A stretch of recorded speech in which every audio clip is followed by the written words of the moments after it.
AITA for hiring a private investigator to follow my boyfriend because his work wife gives me bad vibes? My boyfriend, let's call him Mark, has this work wife. Now, when he first told me about her, I thought it was cute. Honestly, he'd come home and tell me these funny stories, little inside jokes they had. And yeah, I just thought, well, that's nice. I mean, everyone needs someone at work they can vent to, right? Someone who gets it, who understands the crazy projects and last-minute deadlines. I figured she was just a buddy, someone to talk to when he needed a break. But as the weeks went by, something started to feel off. Mark was talking about her more than usual. Like, she'd come up in almost every conversation. And it wasn't just the little jokes or anecdotes anymore. It was how she really gets him. Or how he can totally be himself around her. He even told me that she knows things about him that no one else does. I brushed it off at first. But in the back of my mind, there was this nagging feeling that kept growing. Then came the late nights. Suddenly, Mark was working late, more often. Or he'd have these after-work drinks with the team. At first, I thought, okay, maybe there's a big project. Or maybe he's just trying to network or blow off steam. But I couldn't help but notice how many of these late nights included her. When I asked him about it, he'd just laugh and say I was being paranoid. He'd brush it off with a smile and tell me I had nothing to worry about. But that little voice in the back of my mind kept saying, something's not right here. I'm not usually a jealous person. I've never been that girl who snoops through her boyfriend's phone or interrogates him about where he's been. But this was different. Something about the way he talked about her. The way his face lit up when he mentioned her, it just didn't sit well with me. And it was eating at me. Like this weight pressing down on my chest every time he mentioned her name. But he'd brush me off. Say I was being ridiculous. That I was reading too much into things. I don't know. I just couldn't shake the feeling that something was going on. It wasn't about me not trusting him. It was more that I didn't trust her. I know it sounds silly, but I started to feel like I was competing with this invisible third person in our relationship. And every time he brushed me off or made me feel like I was overreacting, it just made that feeling worse. Like, am I really just imagining all this? Or is there something here that I need to be paying attention to? And that's when I started thinking, maybe I need to find out the truth. Every time I thought I'd convinced myself it was nothing, he'd say something about her. Or I'd notice he was out later than he said he'd be. And yeah, he kept telling me to let it go. That it was all in my head. But it just didn't feel right. I was spending too much time wondering, worrying, and running through every possible scenario in my mind. I mean, maybe they were just friends. But what if there was more going on? I didn't want to be paranoid. But I also didn't want to be blind. So I thought, what if I could just know? One way or the other? I mean, if I was being ridiculous, fine, I'd find out, apologize, and move on. But if something was actually happening, then I needed to know that, too. The not knowing was driving me crazy. And that's when the idea hit me. What if I hired a private investigator? I know, it sounds extreme. Believe me, I didn't just jump to that idea overnight. I went back and forth on it for days. Part of me was like, this is insane, who does this? But another part of me, the part that just wanted to finally know what was real and what was just my own anxiety, was telling me to go for it. I even tried to talk myself out of it, thinking, what if this blows up in my face? But at the end of the day, I figured that knowing the truth, whatever it was, had to be better than living in this constant uncertainty. So, I went online, did some research, and found a private investigator who seemed discreet and professional. When I reached out, I felt this weird mix of guilt and relief. Like, I was finally doing something about all this worry that had been gnawing at me for weeks. But I also felt like I was crossing a line. Still, I went through with it. I explained the situation to the investigator, how my boyfriend's work wife seemed to be getting a little too close. The late nights, the way he'd laugh off my concerns. They didn't judge, they just took down the details and told me they'd see what they could find out. That night, I barely slept. My mind was racing, wondering what, if anything, they'd find. Part of me hoped they'd come back with nothing. Just a report that he was exactly where he said he was. Doing exactly what he said he was doing. But another part of me, the part that remembered every single time he brushed off my concerns, almost hoped they'd find something. Just so I wouldn't feel so crazy. I kept telling myself that once I had the truth, whatever that turned out to be, I'd finally be able to put all of this behind me. Either I'd realize I'd been paranoid and could let it go, or I'd know my gut had been right all along. Either way, I figured I'd be able to breathe easier and stop overthinking every little thing he said or did. It felt like a drastic step, but at that point, it was the only one that made sense. So, a few days went by, and I didn't hear much from the investigator. Every time my phone buzzed, I'd get this rush of adrenaline, wondering if it was them with an update. It was nerve-wracking. I'd gone from wondering about my boyfriend to wondering about what this investigator might find. It was like my entire life had shrunk down to this one question. Was he actually spending all this time with her? Or was I just spiraling? Then, late Friday night, I got an email. The subject line just said, Friday evening report. My heart was pounding as I opened it. Part of me was bracing myself. But I wasn't really prepared for what I read. The investigator had followed him after work. And instead of wrapping up his project at the office like he'd told me, he'd gone to a nice restaurant in town. And who was there with him? Her, Miss Work Wife, herself. They'd had dinner together, just the two of them. No other coworkers, nothing that looked remotely work-related. And the investigator even included a couple of pictures. There they were, sitting across from each other, laughing, leaning in like they were in their own little world. My stomach dropped. I felt this wave of emotions, anger, betrayal, but also relief. In a weird way, I wasn't crazy, something was going on here. When I finally managed to process what I was seeing, I thought, he lied to me. He could have told me, hey, I'm grabbing a quick bite with her, and it wouldn't have been great. But it would have been honest. But no, he'd said he was at work. That's what got me. He wasn't just hanging out with her, he was hiding it. Now, I had to decide what to do with this information. The investigator's email felt like confirmation. But confronting him, that was something else entirely. Part of me was scared of what he'd say, of how he'd try to explain this away. But another part of me was done with all of it, the secrets. The sneaking around, the feeling that I was the crazy one. I deserved better than that. So, I took a deep breath and decided to confront him the next day. I knew I couldn't hold this in without losing it, and I wanted to hear his explanation. The next morning, I woke up with this knot in my stomach. I couldn't shake off the images from the investigator's email, him sitting there with her. All smiles, like they didn't have a care in the world. Meanwhile, I'd been sitting at home, wondering if I was going crazy. I knew I had to confront him, but the thought of actually doing it had me second-guessing everything. I kept asking myself if I was blowing this out of proportion. If maybe he'd have some innocent explanation. But I knew better than to keep making excuses for him. When he got home from work that evening, I could tell he knew something was off. I'd been quiet all day, barely texting him, and that wasn't like me. He dropped his bag, looked at me, and asked if everything was okay. I looked at him, really looked at him, trying to read something in his face. Was there any guilt? Any sign that he knew he'd messed up? Actually, I said, trying to keep my voice steady, there's something we need to talk about. He looked puzzled, maybe even a little nervous. But he still managed to give me this half-hearted smile. Like he thought he could charm his way through it. What's up? I took a deep breath, feeling my heart pound, and just went for it. I know you went out to dinner with her on Friday, I said, not breaking eye contact. His face shifted, and for a moment, I thought he'd come clean. But instead, he laughed, actually laughed, and said, are you serious? You're checking up on me now? I told him I wasn't playing games and asked him straight up why he'd lied about working late. He shook his head and looked at me with this mix of frustration and disbelief. I knew you'd freak out if I told you. So I didn't. It was just dinner. It wasn't worth the argument. That was when the anger really hit me. He'd gone behind my back, lied to my face, and now he was trying to make it seem like I was the one overreacting? I told him it wasn't just about the dinner, it was about the trust. The constant excuses, and the fact that he'd made me feel like I was the crazy one for even asking questions. I couldn't believe that he thought it was okay to hide things from me just to avoid a fight. And then, he said the thing that made me want to scream. Honestly, the fact that you hired a private investigator is way worse than me grabbing dinner with a coworker. I couldn't believe it. Here I was, feeling hurt and betrayed, and he was acting like he was the victim because I'd taken things into my own hands. I told him I'd only hired the investigator because he'd been lying to me for weeks and that if he'd been honest from the start, I wouldn't have felt the need to go to such lengths. He just stood there, arms crossed, looking at me like I was the one who'd broken his trust. I realized in that moment that we weren't going to see eye to eye on this. To him, it was just dinner. To me, it was a broken promise and a complete disregard for our relationship. I couldn't even look at him. I just needed space, some time to think about everything that had happened and what I wanted to do next. After the confrontation, things were tense. I felt completely drained, emotionally wrung out. It's hard to describe what it's like when someone you love looks at you like you're the problem. When you're the one just trying to get to the truth. He spent the night on the couch. Both of us too angry to even be in the same room. Let alone talk it out. All night, I lay in bed, replaying every conversation, every moment when I'd brushed off my gut feelings. How could I have let it get to this point?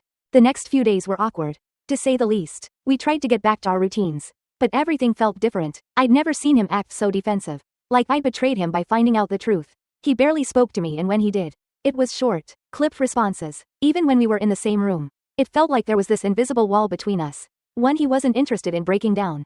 My friends had mixed reactions about the whole thing. Some thought I'd gone too far by hiring a pie, but others said he should have been more understanding, especially if he'd really had nothing to hide. I kept telling myself that I'd done what I needed to do for my own peace of mind. That I wasn't crazy for wanting answers. But the way he looked at me now, it made me feel like the bad guy. And the thing is, his work wife wasn't going anywhere. She was still at his office. Still the one he'd be working late with, laughing with, sharing little inside jokes with. How was I supposed to move past it, knowing he'd still be spending all that time with her? He insisted that nothing had happened, that the dinner was just a friendly thing. But I couldn't shake the feeling that he'd crossed a line. Maybe it was innocent to him, but to me, it was a betrayal of trust. especially after I'd asked him to be upfront with me. The distance between us kept growing. I tried to talk about it a couple of times, to get him to see where I was coming from. But every time, he'd shut down. He said he was too hurt by my actions to have a real conversation.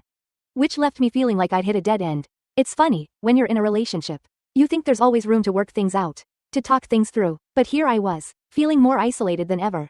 So, I started thinking, really thinking, about whether I could keep going like this. Always second-guessing, always wondering if I was being paranoid or if he was hiding something. It felt like I was carrying this heavy weight around, and I didn't know if I could live like that. As the days dragged on, the tension became unbearable. I was exhausted, constantly on edge, like I was tiptoeing around my own home. The distance between us wasn't shrinking, it was growing. Like this chasm that I didn't know how to bridge. Every time we'd pass each other in the hall, every strained conversation we had, it was all a reminder of how far things had spiraled. One evening, I made dinner like usual, trying to pretend things were normal, but he barely touched his plate, just pushing his food around, avoiding my gaze. The silence was so thick you could have cut it with a knife. Finally, I couldn't take it anymore. I looked at him and said, "We need to talk, really talk. We can't keep doing this." I hoped he'd see how much I was struggling, that he'd want to work this out just as much as I did. He let out this long sigh and said, "Look, I don't even know who you are anymore. The fact that you went behind my back like that, how am I supposed to trust you?" His words stung, especially because I was the one who felt betrayed in the first place. I couldn't believe he was turning this around on me, acting like I'd crossed some line by trying to understand what was going on with him and his work wife. I told him, as calmly as I could, that I wasn't the one who'd lied or hid things. I just needed to know if he was being honest with me. But he kept insisting that I'd gone too far, that I'd shown I didn't trust him at all. And I guess, maybe in his mind, he was right, but in my mind, trust wasn't just about taking someone's word, it was about transparency. About honesty, and about respect. He'd chosen to keep his little dinner secret, knowing it would upset me if I found out. Wasn't that a breach of trust too? He got up from the table, clearly frustrated, and muttered something about needing space. I watched him leave the room, and I felt this wave of hopelessness wash over me. I was so tired of feeling like I was constantly in the wrong, tired of feeling like my instincts were betraying me, tired of questioning if I was losing my mind. I spent that night lying awake, staring at the ceiling, thinking over every little thing that had led us to this point. All those moments I brushed off my gut feelings, all those conversations that had ended in arguments instead of resolutions, it all seemed so painfully clear now. I realized that maybe this wasn't just about one dinner or even just his work friend. This was about a relationship that had somehow, somewhere along the way, stopped feeling like a partnership and started feeling like a battlefield. I knew I had a choice to make, and as hard as it was, I wasn't sure if I could keep fighting this battle alone. The next morning, I woke up with this strange sense of clarity. Maybe it was from lying awake all night, or maybe I was just drained to the point of numbness. But I knew I couldn't keep walking around in circles with him. We needed to talk, truly talk, once and for all. If this relationship was going to survive, I needed to understand what was really happening here and why we were both feeling so distant, so defensive. When he finally came downstairs, I asked him to sit with me. I could see the tension on his face, like he already expected this to go south. I took a deep breath and said, "Look, I don't want to fight. I don't want to accuse you or make you feel cornered. I just need to know if there's something I'm missing. If I'm overreacting, if there's something I've missed about us. About you." My voice was steady, but I felt this ache in my chest. This desperate need for honesty. For anything that could make sense of all this. He sighed and rubbed his face, clearly uncomfortable. "I told you, there's nothing going on. She's just a friend. She's just someone I can talk to about work stuff without judgment." He paused, like he was weighing his words carefully. "I don't tell you everything about work because, honestly, you don't understand that side of me. You make me feel guilty for venting or even enjoying time with friends. I don't feel like myself around you anymore." That hurt. I wanted to argue, to defend myself, but I held back. I knew that if I was going to get any real answers, I had to listen, even if his words were slicing right through me. He continued, "I get it. Hiring the pie. That showed how much you care. But it also showed how little you trust me. And I can't just pretend that didn't happen. I know it hurt you to see us at dinner. But I didn't tell you because, well, I knew this would happen. I knew you'd freak out." I finally couldn't hold it in any longer. "But don't you see, the reason I'm upset isn't because you went to dinner. It's because you lied about it. You didn't trust me enough to just say you were going to dinner with her. So you hid it, and then you're surprised that I don't trust you?" I was trying so hard to keep calm, but my voice betrayed me. The frustration, the hurt, it all came spilling out. He looked at me, really looked at me, and for a moment, there was this flash of something, regret, maybe, or realization, but just as quickly, his expression hardened. "I'm done with this conversation. You're just not going to see it from my side. You keep making this about you, about your insecurities, and I can't fix that for you." With that, he stood up, like he was finished, like there was nothing left to say. And I realized, maybe there wasn't. All my fears, all my doubts, they weren't just in my head. They were right here, staring back at me in the coldness of his response. As he walked away, I felt a kind of finality settle over me. The person I thought I'd be spending my life with, the one who'd promised me honesty, respect, love, had become someone I barely recognized. And suddenly, I didn't feel like I was fighting for a relationship anymore. I was fighting to hold on to the person I'd hoped he could be. And that was a battle I wasn't sure I wanted to keep fighting. After he walked out of the room, I sat there in stunned silence. My mind was racing, thoughts overlapping in a blur of anger, sadness, and, oddly enough, relief. It's like the weight I'd been carrying for months, maybe even years, had shifted, cracking open just enough for me to catch a glimpse of what life might look like without this constant distrust and second-guessing. I thought about our whole relationship. From those early days when I felt so certain he was my person to now. Sitting here feeling like we'd both become strangers to each other. I kept replaying everything he said in my head. The way he accused me of making everything about my insecurities. The way he didn't even try to see why I felt hurt. He just kept pushing the blame back onto me. And maybe that's what struck me the most, that he didn't want to see my side. It wasn't that he was simply oblivious or didn't understand. It was that he didn't want to understand. He was content to leave me out. To lock me into this role of the overly sensitive girlfriend, and make me feel like I was the one who had somehow turned our relationship sour. But I realized, sitting there, that relationships aren't supposed to feel like a constant tug of war. They're supposed to make you feel stronger, not smaller. That night, I lay in bed, staring at the ceiling, wide awake. For the first time in a long time, I felt a strange kind of clarity. This wasn't just about his work wife, or my jealousy, or even that dinner he kept secret. This was about a fundamental lack of respect, a wall he'd built between us that I hadn't put there. And I didn't want to keep banging my head against it, hoping one day it'd come down. The next morning, I made myself a cup of coffee, sat at the kitchen table, and thought about what it would mean to choose myself this time. I thought about the peace I'd felt, even for just a moment, at the idea of not having to defend my emotions constantly, the idea of not feeling so unheard. I thought about how many times I'd compromised, made excuses, and silenced my own instincts just to keep the peace.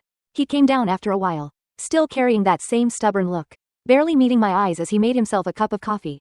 I took a deep breath, feeling my heart beat hard in my chest, and said, I think I need some time away. I need to figure out what I want without feeling like I'm fighting to keep up in a relationship where I don't feel valued. He looked up, surprised, and for the first time in a while, I saw a flicker of something other than that cold indifference. But I didn't want to give in. This wasn't about waiting for him to change his mind. This was about me finally choosing my own happiness. It wasn't easy, walking away, but I knew that if I stayed, I'd just keep losing more and more of myself. And as hard as it was, I realized something even harder. I wanted my peace more than I wanted him. And for once, I was okay with that. That day, I packed my things, left the key on the counter, and closed the door behind me. And as I drove away, I felt a kind of freedom I hadn't felt in years. AITA for thinking of divorcing my husband of less than a year? I still remember the first time I met him. It was back in my college days when life felt heavy, like I was dragging myself through each day without a clear picture of the future. I was going through one of those rough patches where every direction seemed bleak. But then, there he was, just one message on a dating app away, like he'd somehow arrived at exactly the right moment.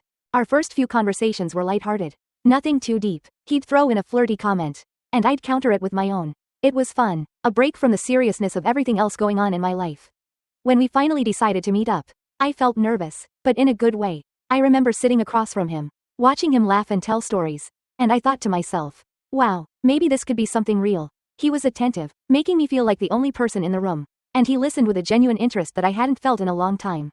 For the first time in what felt like forever, I could relax, even feel a bit hopeful. Those early days were magic. We'd stay up late, talking about our plans, our dreams, and even our fears. He had this way of making me laugh at the small stuff, helping me forget about all the things weighing me down. Every time I was with him, it felt like I was escaping my own troubles. It was easy to feel drawn in, to see him as someone who might actually be able to lift me out of that tough spot I was stuck in. Of course, there were a few tiny things I brushed off at the time. Comments he'd make that caught me off guard. Maybe a bit of jealousy or annoyance if I mentioned hanging out with my friends. But I told myself everyone has their quirks. Who doesn't have a few flaws, right? Besides, he was sweet, generous, and there for me in a way that made those little things seem like no big deal.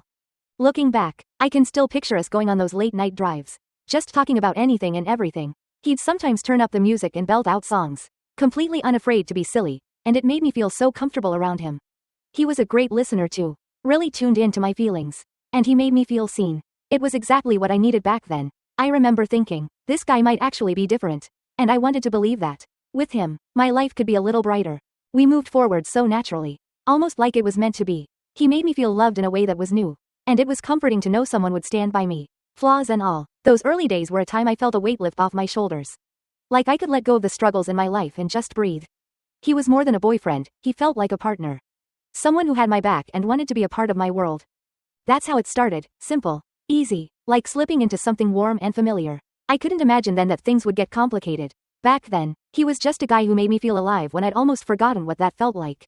And I was so ready to believe in him. In us. As much as those first few months felt like a dream. It didn't take long for little things to start popping up. I remember the first time I noticed one of those red flags, though I didn't think of it that way back then. It was a Friday night. And I'd planned to go out with a few friends from work. He seemed fine with it at first, even encouraging me to have a good time. But when I came back later, he was clearly upset. He made comments about how my friends weren't real friends, and how they'd just use me until they didn't need me anymore. I remember sitting there, confused, wondering where all of that had come from. But I brushed it off. I thought maybe he was just a little protective, maybe a bit insecure. That wasn't the only time, though. The comments started becoming more frequent. He'd criticize my friends and even my family, often saying that they didn't appreciate me or understand me the way he did. He'd make jokes about how I'd be better off with just him. About how they didn't really know me. He never yelled or seemed overly angry, it was just these sly, cutting remarks that made me feel guilty, like maybe I was in the wrong for not prioritizing him. Then came the jealousy, and not just about my friends. I remember once mentioning how an old college classmate reached out to me on social media. Just to catch up. I thought nothing of it. But he went silent for hours after I told him. Later, he asked me question after question about the guy. His tone cold and detached. Like he was interrogating me. I remember apologizing, feeling like I had done something wrong just by chatting with an old friend. He never outright accused me of anything. But the tension he created made it clear he didn't want me talking to other guys. Even casually, it felt like I had to tiptoe around any mention of other people in my life just to keep the peace. I'll never forget the time we argued about something minor, honestly. I don't even remember what started it, and he punched a hole in the wall. He didn't hit me or yell, but that moment felt like a line had been crossed. The worst part was that he downplayed it afterward, saying he was just stressed from work and didn't mean anything by it. He even laughed it off, saying, "Everyone loses their cool now and then." And I convinced myself he was right. I told myself it was just a one-time thing, just a lapse in control, and I didn't want to blow it out of proportion. Looking back, it's wild how many things I let slide. I'd catch glimpses of anger, jealousy, and control, but I'd always rationalize it somehow. I'd think, oh, he's just protective because he loves me. Or, he's been through a lot. He just needs time to work through it. I was so good at making excuses for him that I didn't even realize how much of myself I was slowly giving up. Piece by piece, I started shrinking, making myself smaller, tiptoeing around him without even realizing it. It's strange because he'd also have these incredibly sweet moments, just out of nowhere, like buying me my favorite flowers after a rough day or leaving me little notes. And every time he did, I'd think, see, he's a good guy, he cares. I held onto those moments like they were proof that everything else was just temporary. Just little bumps in the road. But deep down, I started feeling anxious whenever he'd go silent after I said something he didn't like. I'd replay conversations in my head, wondering if I'd somehow offended him. I stopped mentioning my friends as much, avoided bringing up my family, and even held back on sharing my opinions on certain things. I didn't want to set him off. Didn't want to see that look in his eyes or hear that cutting tone in his voice.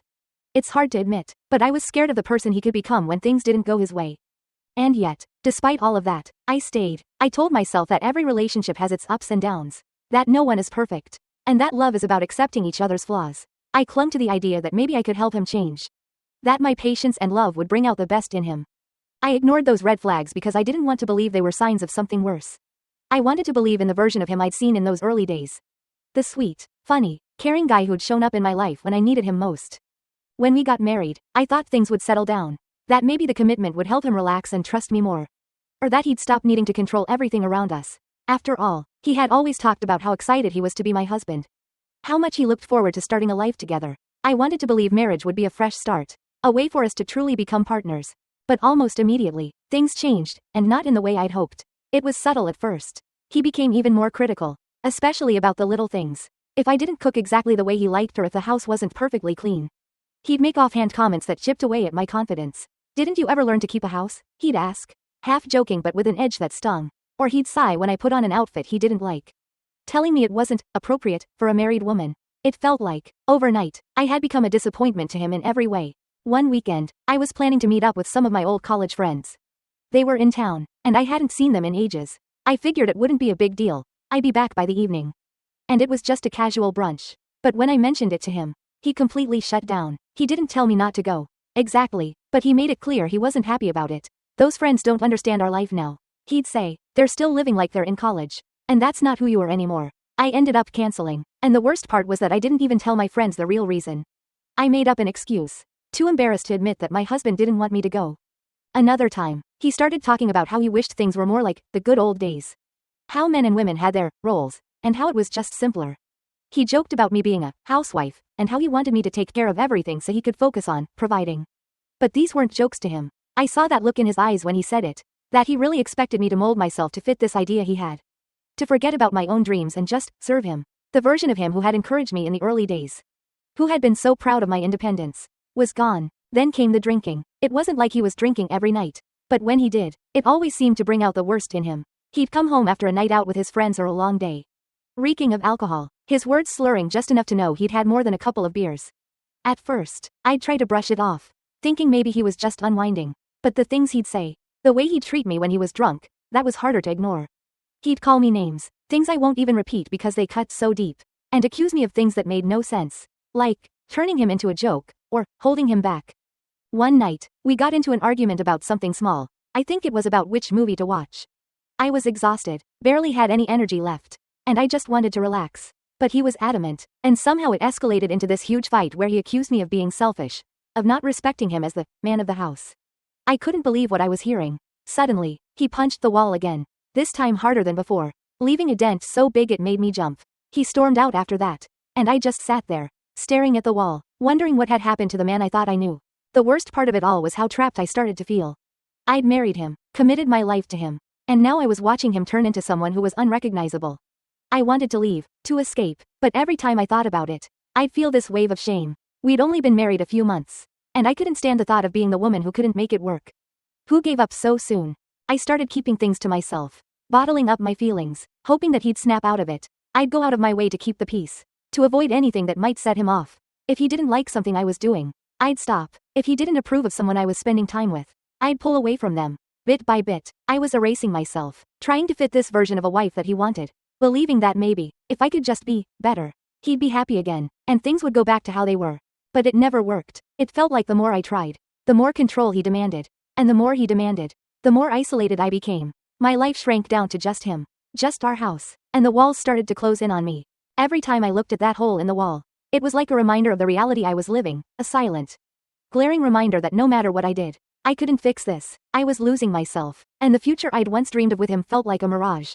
I was left wondering how I'd ended up here, in a marriage that was slowly suffocating me, with a man who didn't see me as his partner, but as a possession to mold and control. It was around this time that I started noticing patterns that I'd tried so hard to overlook or dismiss as one-offs. Things I had excused as normal, or stress-related, or just his way of showing he cares. But looking back now, the pieces started to fit together in a way that left me feeling queasy.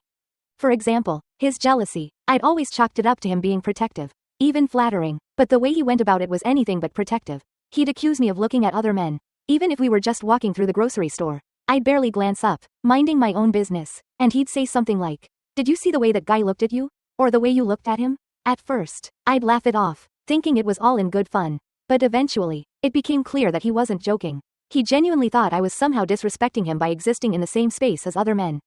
And heaven forbid I talked to another guy, even in a totally innocent way, like the cashier at a coffee shop or an old friend I ran into on the street. He'd get this look in his eye. This cold, steely look that sent chills down my spine. He'd grill me about it afterward, questioning every little detail, demanding to know why I even engaged in a conversation. I felt like I was constantly walking on eggshells, second-guessing every move I made, every word I spoke. Another big red flag was the way he tried to control my relationship with my family. My family and I have always been close. We may not agree on everything, but they're my rock, especially my mom and sister. But over time, he started making these subtle comments, these digs at them that, once again, I tried to ignore. He'd say things like, "Your mom sure knows how to butt into our lives," or, "I don't think your sister really has your best interests at heart." It's almost embarrassing to admit how much I let it get to me. At first, I defended them, saying he didn't understand, that they were just protective of me. But after a while, his words got under my skin. He'd make these offhanded remarks so frequently that I started to question myself. I began to feel guilty every time I called my mom or hung out with my sister, wondering if maybe I was somehow betraying him by keeping them close. One day, I was supposed to meet my sister for lunch. I'd mentioned it to him in passing, not thinking it would be a big deal. But he instantly soured. "Do you really need to see her again? You just saw her last weekend." I told him I did want to see her, that it had been a tough week, and I wanted to catch up. He didn't say much after that, but his silence was loud. That day, I sat through lunch with my sister. feeling guilty and distracted, wondering if he was stewing at home, resenting me for not choosing him over her. That's when it hit me. I was prioritizing his comfort over my own relationships. Even with my own family, I could barely recognize myself. And then there was the drinking, which had gone from an occasional outlet to a habit. I noticed that when he was in a bad mood, which was increasingly often, he'd reach for the bottle. But what bothered me the most was that alcohol seemed to bring out the very worst in him. Once he started, there was no stopping. He'd go from being annoyed to downright mean, saying things that felt like they were meant to cut deep, to make me feel small and ashamed. He'd laugh it off the next day, but I was left carrying the weight of his words, each one a tiny cut that wouldn't quite heal. All of these things, the jealousy, the isolation, the drinking, the verbal digs, they started stacking up, each one piling on top of the last, creating a weight that I felt like I was carrying alone. I couldn't help but wonder if he even realized the effect he was having on me or if he even cared. It was becoming clear that I wasn't just dealing with someone who had a few flaws. I was dealing with someone who had an ugly, controlling streak, someone who didn't respect my autonomy, who seemed intent on molding me into a version of myself that I didn't even recognize. One night, lying in bed next to him, I found myself staring at the ceiling, unable to sleep. I was going over everything in my head, analyzing each moment, each red flag, and wondering if this was the life I'd signed up for. If I stayed, would this just be my reality, walking on eggshells, keeping my loved ones at arm's length, bending over backward to keep him happy? It was terrifying to think that maybe this was it, that maybe I'd made a huge mistake. But the worst part, the part that gnawed at me in the quiet hours of the night, was the realization that I didn't feel safe, emotionally or even physically. I was constantly tense, waiting for the next incident, the next outburst, and the scariest part was that he didn't seem to see anything wrong with his behavior. In his mind, he was the husband, the one in charge, and my role was to adapt, to fall in line, to meet his expectations. This was the man I had married, the man I had promised to spend my life with. And now I was faced with a terrifying question. Could I spend the rest of my life living like this? The thing about realizing you're unhappy in a marriage, especially so soon after tying the knot, is that it's terrifying. For months, I kept wondering if maybe I was just being dramatic. It felt like a heavy fog had settled over me, one that I couldn't shake. But I didn't know how to bring it up with him. I knew he'd get defensive, and that defensiveness always turned conversations into arguments. I kept trying to think of ways to bring it up, hoping that if I framed it right, he might actually hear me out without immediately lashing back. One night, I worked up the courage. I decided to start small, bring up just one thing, his jealousy. I thought if I could get him to see how it was affecting me, maybe that would be a good place to start. So I told him, as gently as I could, that sometimes his comments about other men made me feel uncomfortable and like I was being accused of something I hadn't done. I didn't even get halfway through before he interrupted. Oh, so now I'm just some paranoid, jealous husband? Is that it? His voice had this hard edge to it, a mix of anger and something like hurt, which almost made me feel guilty for bringing it up. I tried to explain that it wasn't about calling him paranoid, it was about how I was feeling. But he wasn't having it. You're making me out to be the bad guy here. I'm just looking out for you. You don't get how guys look at you. They don't have innocent intentions. You're too naive to see it. But I do, and I'm just trying to protect you. Protect me. That was his favorite line. But every time he said it, it felt less like protection and more like possession. But I knew better than to argue with him when he got like this. So I let it go. As much as it stung, I wasn't surprised. This reaction was exactly what I'd expected. But I was still disappointed. I'd hoped he'd at least listen. After that, things just got worse. Any attempt to address our issues turned into a blame game. If I mentioned his drinking, he'd say I was blowing things out of proportion, that he didn't have a problem and I was just looking for reasons to criticize him. When I pointed out that his attitude toward my friends and family was isolating me, he'd claim they didn't respect him, that I wasn't standing up for him, and that I was the one prioritizing others over him. I was stuck in this endless loop. Every issue I brought up got flipped back on me until I started to question if maybe I was the one in the wrong. Was I too sensitive, too critical, too demanding? Each argument left me more confused, more lost, and feeling like I was walking on even thinner ice. I felt like I was trapped in some kind of twisted game where he got to set the rules. And I was always going to lose. But there was one confrontation that hit me harder than all the others. We'd been out with friends, and he'd had a few drinks. The night had been tense. He'd made a few snide comments about my outfit, my laugh, and even the way I was too friendly with people. By the time we got home, I was done. I told him I didn't like the way he spoke to me in front of others, that it was humiliating, and that I needed him to respect me more. He looked at me with this cold, almost smug expression and said, "Maybe if you acted more like a wife and less like a bratty teenager, I'd treat you better." That comment felt like a slap. I didn't know how to respond, so I just stood there, stunned. He walked off, leaving me alone in the middle of the living room, feeling like the floor had just dropped out from under me. That was the moment I realized that all the red flags, all the issues I'd been trying to work through, were never going to get better.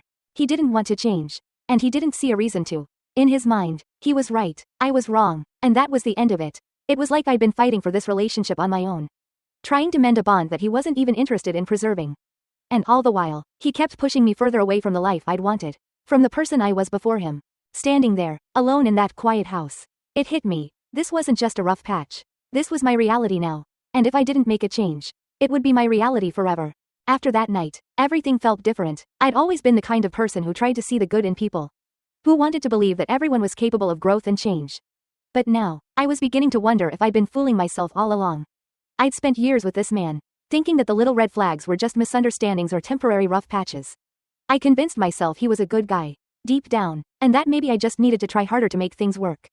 But I'd reached a breaking point. It was like a fog had lifted, and I could finally see everything clearly, all the compromises, all the tiny pieces of myself I'd been giving up, one by one, until there was hardly anything left of the person I used to be. I'd spent so much time bending over backward to keep the peace. To avoid his outbursts, to somehow be the perfect wife he imagined I should be. And the truth was, I was exhausted, just completely and utterly exhausted. The more I thought about it, the more I realized how much I'd changed. I'd become someone who second-guessed every choice, every thought, every feeling. I was always on edge, bracing myself for the next criticism, the next dismissive comment. I used to be confident, carefree, someone who could laugh and be silly without worrying what anyone thought. Now, I felt like a shadow of that person, constantly walking on eggshells, trying not to set him off. It hurt to think about the life I dreamed of versus the one I was living. I'd wanted a partnership where we lifted each other up, where we built a life together on a foundation of mutual respect. Instead, I felt like I was drowning in a sea of his expectations. His judgments, his insecurities, and there was no room for me in this marriage. I was just an accessory to his life. Someone he could criticize, belittle, and control whenever he felt like it. I even thought about the future. About the life we'd have if I stayed. What would it be like to have kids with him? To raise a family in this environment? I imagined him making snide comments about me in front of our children. Teaching them to see me as less than.